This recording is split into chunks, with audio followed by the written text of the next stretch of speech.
Okay, sketching log graphs. So this is 13G.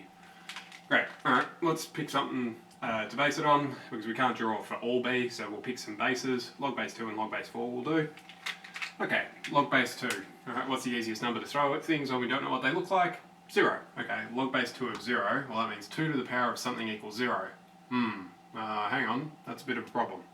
Maybe that's not the easiest number to use. Maybe we should try something else. Let's try 1. Log base 2 of 1. Alright, well that means 2 to the power of something equals 1. Well, that something is 0. So when x is 1, y is 0. Okay, when x is 1, y is 0. That's right there. Cool, what's the next easy number? 2. Okay, log base 2 of 2. Well, hang on, that's the base of itself, so that has to be 1. So when x is 2, y is 1. Gives us round about there. Cool. Next easy number. Alright, well 3 might be a bit weird. Base 2 of 3. Well, that means 2 to the power of something equals 3. Well, it's between 1 and 2, but I'm not really sure where that is. So maybe we'll leave that off, but we know that it has to be up here-ish somewhere. Alright, well, if I put in, let's go negatives, log base 2 of negative 1. Well, hang on, 2 to the power of something becomes a negative? How does that happen? Well, that seems problematic. Alright, well, what about half? Okay, log base 2 of a half. So 2 to the power of something is a half? Yeah, we can do that. That's negative 1. So when this is a half, this is negative 1. Half, negative 1. Okay. Alright. What about going through powers of 2 if we keep going? So we've got 2, 1, half, quarter. Quarter is going to be at 2. Negative 2, I should say. That's going to be about there. Great. Alright, now hopefully it starts to look like, oh hang on, this is going to go like that. Cool, alright, if I had 4, well that's going to be 2, that makes sense. 4's about there, that's about there, no, it should be a bit steeper, a bit more like that. There we go, okay.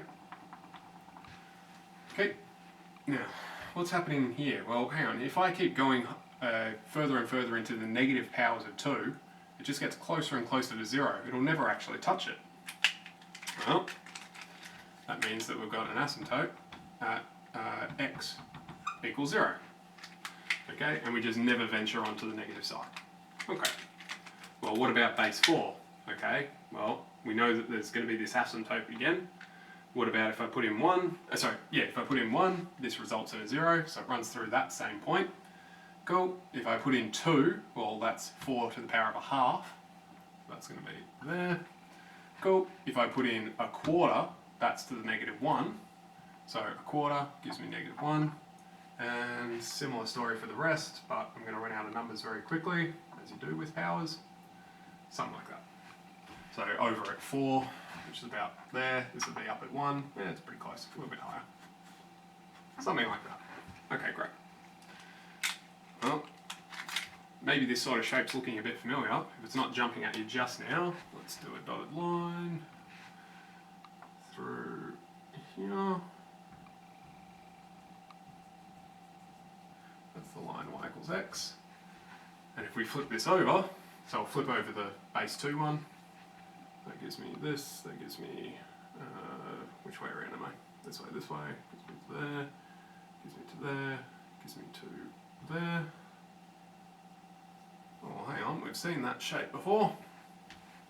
I see. So the log base 2 and the 2 to the power of x, those are inverses of one another, which kind of makes sense because to the power of and logs, they undo one another. So that's unsurprising that they're inverts of each other. Cool. Alright. Well, all these transformations still hold as we've done before. A stretches, if it's negative it will flip, or dilates I should say. B will translate by B to the, if it's minus B it will translate to the right. Plus C translates upward. D is going to dilate by 1 over D, so in other words it squishes in by a factor of D. If D is negative, flips it over the y-axis so that you're in the opposite direction in the x's. Cool. All of these are going to have not all of them, sorry. They'll start at 1, 0, which I never actually marked up on this one. So it starts at 1, 0 before the transformation. After the transformation, this guy will still go through 1, 0. This guy is moved across to 1 plus b, This guy, depending on what C is, will determine this. Can be quite messy. These guys will be 1 over D 0, or negative 1 over D 0. That guy. Cool, beautiful. Asymptote stays the same, stays the same, stays the same. That's the only one that moves because it shifts that asymptote across. Beautiful. Or more generally, we've got this guy where what's happened, go through them. There's two ways that you could go through, but I'll go through it this way. I've stretched it vertically a little bit. Okay, this is in some base B, it doesn't really matter. We just altered the axis size for that. D, so everything gets squished in by a factor of D, shifted right by a B, and shifted up by a C. Great. Now, that x-axis, x-intercept, you'd have to run through with y equals 0 and solve if you wanted a nice expression for it, which is fine, you can do, it just gets a bit chunky. That point is just there to illustrate where that original 1, 0 will be transformed to. Cool. Let's do a general one. So I've got this thing, alright. I'm going to start with my basic shape, okay. Where does it go from there? Well, this is going to stretch it vertically, okay. Well, that doesn't overly change things because I can fiddle with the axes as I see fit. So I've stretched it a little bit that way, okay. I've dilated by a factor of 5, so it gets squished in this way, so now it's getting really steep, okay. Now, this is a slight problem. What I really want is to have it fit the form that we're used to. That gives me that. Cool, alright. So, stretched, squished, shifted across, and then shifted down. So we get something like, shifted it across, something like that. Something. Cool, alright. So whatever this was, 1 over 5 with a 6 over it as well. So we can say I've done that 5, then plus 6 on 5. That was at 0, and then we've shifted down 7. Cool, or alternately we could make that, well, this one works out just nicely actually. 7 on 5 minus 7. Cool, we can check that. 7 on 5 goes into here. Well, the 5's going to cancel, I get a 7. Minus that gives me a 1. Log base 4 of 1, that's 0. 3 times 0, 0. Minus 7. Yep, that works out just fine. Cool, well, our asymptote moved across by 6 on 5, which I'll put up here. Cool, alright. And then the last thing, we really should try and figure out this guy. Okay, well, that's where y is 0. So we've got 0 equals all this stuff now.